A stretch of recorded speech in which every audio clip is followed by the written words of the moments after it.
रक्षाकरं पुण्यं सर्वोपद्रवनाशनं स्वाहा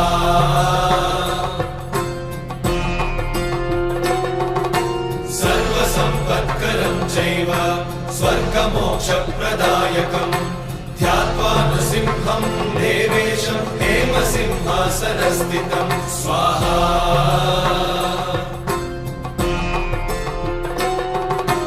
विवृत्तास्यं त्रिनयनं शरदिन्दुसमप्रभं लक्ष्म्यालिङ्गितवामाङ्गं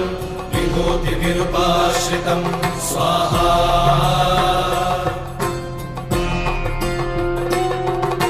चतुर्भुजं कोमलाङ्गं स्वर्णकुण्डलशोभितं श्रिया सुशोभितोरस्कं रत्नकेयूरमुद्रितं स्वाहा